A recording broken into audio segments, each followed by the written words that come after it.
ഇന്ന് നമുക്ക് അടിപൊളി ഒരു ചെമ്മീൻ ഫ്രൈ ഉണ്ടാക്കാം. അപ്പോൾ ചെമ്മീൻ നല്ലോണം നമ്മൾ ക്ലീൻ ചെയ്തെടുത്ത് അതിലേക്ക് നമ്മൾ 1/4 ടീസ്പൂൺ മഞ്ഞൾപ്പൊടി, 2 ടീസ്പൂൺ മുളക് പൊടി, 1 ടീസ്പൂൺ കുരുമുളക് പൊടി, നമ്മൾ കുറച്ച് കോൺഫ്ലവർ പൊടി ചേർക്കുന്നുണ്ട് മസാല പിടിക്കാൻ വേണ്ടി. പിന്നെ ആവശ്യത്തിന് ഉപ്പ്. കോൺഫ്ലവർ പൊടി ഓപ്ഷനാണ് കേട്ടോ, നിങ്ങൾക്ക് ഇഷ്ടമുണ്ടെങ്കിൽ ചേർത്താൽ മതി.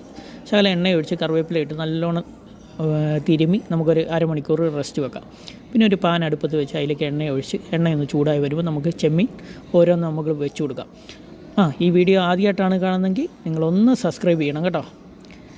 അപ്പം എല്ലാവരും ഒന്ന് സ്ക്രോൾ ചെയ്ത് പോകുന്ന സമയത്ത് നമ്മുടെ വീഡിയോ കാണുമ്പോൾ ഒന്ന് സബ്സ്ക്രൈബ് ബട്ടണും കൂടെ ഒന്ന് ക്ലിക്ക് ചെയ്ത് വിട്ടേക്കണം. അപ്പം നമ്മൾ ഒരു സൈഡ് നല്ലോണം മുരിഞ്ഞ് നമുക്കതൊന്ന് മറിച്ചിടാം. അപ്പോൾ നമ്മൾ മറിച്ചിട്ട് അതിനകത്ത് നമ്മൾ ശകലം ചതച്ച് വെച്ച് ഒരു 2-3 കഷ്ണം വെളുത്തുള്ളി ഉണ്ടായിരുന്നു, അത് നമ്മൾ അതിനകത്ത് ഇട്ട് കൊടുത്ത് അതൊന്ന് മൊരിയാനായിട്ട് വെയിറ്റ് ചെയ്യണേ. നമുക്ക് അങ്ങോട്ടും ഇങ്ങോട്ടും ഒന്ന് തിരിച്ചും മറിച്ചുമൊക്കെ ഇട്ട് കൊടുക്കാം. ഇപ്പോൾ ഓൾറെഡി നമുക്ക് മൂത്ത് വന്നിട്ടുണ്ട്. നമുക്ക് കുറച്ച് കറിവേപ്പില നമുക്ക് കഴുകി വെച്ചിട്ടുണ്ട്, ആ കറിവേപ്പില കൂടെ നമ്മൾ അതിനകത്ത് ഇട്ട് കൊടുക്കുന്നത്. അത് നമുക്കൊന്ന് ഇളക്കി ഒന്ന് വെക്കാം. പിന്നെ നമ്മളൊരു 5 പച്ചമുളക് എടുത്തിട്ടുണ്ട്. നമുക്ക് പച്ചയ്ക്ക് പച്ചമുളക് ഇട്ട് കഴിയുമ്പോൾ അത് നല്ല ടേസ്റ്റാണ്. അപ്പം ഇത്രേ ഉള്ളൂ, നല്ല അടിപൊളി ടേസ്റ്റോട് കൂടി ഒത്തിരി മസാലയൊന്നും ചേർക്കാത്ത ഒരു ചെമ്മീൻ ഫ്രൈ. നമുക്കിതൊരു പാത്രത്തിലേക്ക് കോരി മാറ്റി വെക്കാം.